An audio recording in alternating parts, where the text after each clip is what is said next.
So much of the fear that we see in life comes from the fact that most of us don't feel like we're in control. We're running around trying to control all the events of our lives. And every single one of us is going to experience multiple situations in our life, no matter how skillful we are, where we cannot control the event, where it's just not something that we can control because we didn't initiate it. Anytime you're dealing with other people, this is going to happen. Anytime you're dealing with Mother Nature, this is going to happen. Most of us in life are so afraid something's going to happen that we can't control, and therefore we're going to get pain, that we try to avoid those things we can't control. We try to shape our lives, where we spend our time, who we spend our time with, what we do, by environments that we feel really comfortable in, where we feel like we're really in control in them. But what that does is it limits the shape and quality of our lives. We've got to be willing to put ourselves out there to discover what we're really capable of when we're put in environments when we don't know what to do, when we don't know what things mean, when we're not sure. It's in those environments that we grow the most. It's in those environments that we discover more of our true purpose as human beings. It's there that our character is shaped. The people that are committed are busy doing it. You can only have two things in life: reasons or results. Notice, reasons don't count. The only thing that counts are results. And results don't lie, ladies and gentlemen. They tell it all. Judge a tree by the fruit that it bears, not the ones that it might talk about, not the ones that it might wish for, or think about, or affirm about, but the fruit that it actually bears. I think that some of us are producing results in our lives that level of commitment brings that we particularly don't like or find distasteful. I don't think that as a participant in life, you cannot be committed. You're either committed to mediocrity or you're committed to greatness. You're either committed to being productive or you're committed to being non-productive. You're committed to being happy or you're committed to being unhappy. You know, so many times we set goals or we have dreams or we have plans and we work our tail off and it doesn't come out the way we want. And a lot of people come out of those situations disillusioned or angry or resentful or frustrated. They look for someone to blame. But you know, sometimes I really truly believe that not getting your goal is part of the design.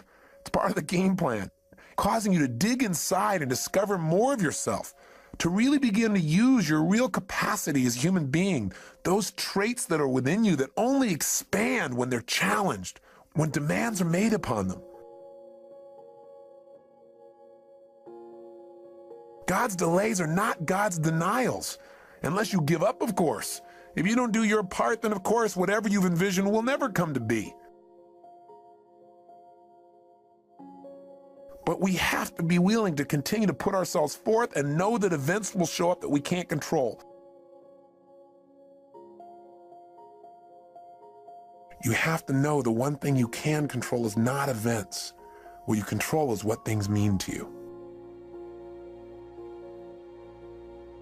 Whatever you're doing, however you spend your time, that tells you who you are. So think about what it is you like to create in your life experience. Once I look at how you commit your time, once I do an evaluation on how you spend your time, I can tell you exactly what you're committed to. People that say they have dreams or want to open a business or want to do something differently than what they're now doing, they don't like their jobs, they're unhappy, they're unfulfilled. People who say they want to improve their income level, look at how they spend their time. How they spend their time, the commitment of their time, how they use that will really tell the truth. People who said, I'd like to do better, but you don't find them in vocational or technical schools upgrading their skills and their knowledge, how they spend their time, that will tell you. That will tell you that they're committed to being obese for the rest of their lives. People tell you they want to stop smoking and they're lighting up at that time. Folks that say, I want to stop drinking, and every time you're in their face, they're reeking with alcohol, that will tell you what's going on. Don't have to listen to what they say, just watch what they do.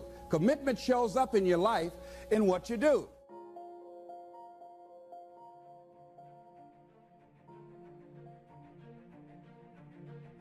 No matter what happens in your life, the meaning of what has happened is yours. You get to determine it as long as you're conscious and you don't allow the people around you to teach you what to think. And as long as you don't just go on automatic pilot and allow your nervous system to make up connections that are false. Certainly by now you realize that what you do as a human being is primarily driven by your need to avoid pain and your desire for pleasure, right? But see, all of us have learned through life that certain things mean more pain than others. And so some people are driven by their fear, right? To experience the emotion of fear is the most incredible, painful thing they could ever imagine, so they'll do anything to avoid being in a fearful situation. Other people are driven by their desire to feel the sense of adventure.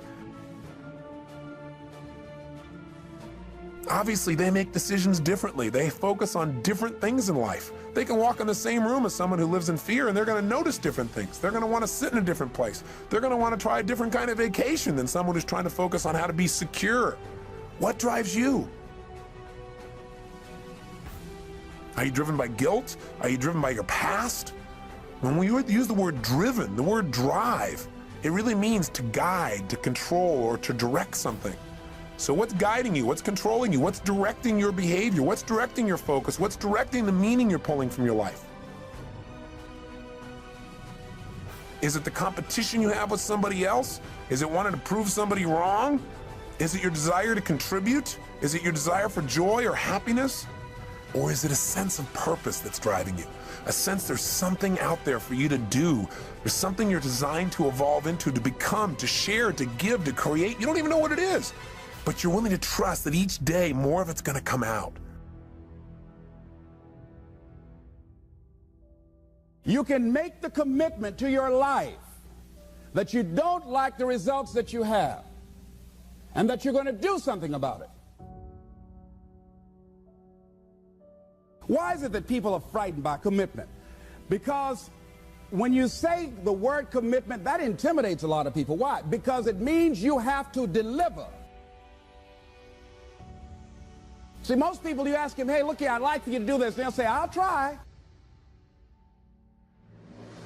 I'll try means that is my escape clause. When I don't come through, it's really a polite no. I don't have the courage to tell you no, so I'll tell you I'll try. Most people like to use that language. They don't want to commit themselves because commitment means, among many things, no excuse is acceptable. No excuse that if you decided that you're going to do this, if it becomes hard, then do it hard. If it's difficult, so what? If it's inconvenient, so what? See, a lot of people made a commitment to come here tonight, but they looked outside and said, it's raining.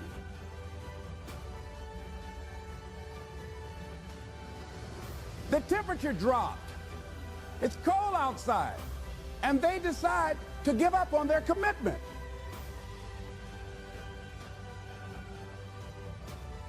And that's how people do about their dreams. Whatever drives you, that's what's shaping your life. And the challenge is that most of us never consciously decide what we're going to have drive our life. See, we're not stimulus response animals, but we can be stimulus response animals. They don't honor their commitment to themselves. Let me tell you what happens when you don't keep your commitment. Number one, it begins to deplete your self-esteem and it erodes your self-image. It weakens your faith in yourself. You don't feel good when you don't keep your commitments. You begin to develop weak relationships with people. People begin to realize they can't depend upon you. They can't rely on you because you won't keep your word. Many of us are not able to move forward and develop and manifest our greatness because we spend so much time looking back or worrying about the future. You cannot go into the future and manifest your greatness when you have various things in your life that's blocking you. Our nervous systems are designed to help us. They're designed to be a source of decision making. They're designed to help us very quickly when we have an experience, figure out what is the source of that pain so we can avoid it in the future. What is that source of that pleasure so we can have more of it in the future? What would your life be like if you decided to keep your commitments? Commit yourself to live in the present.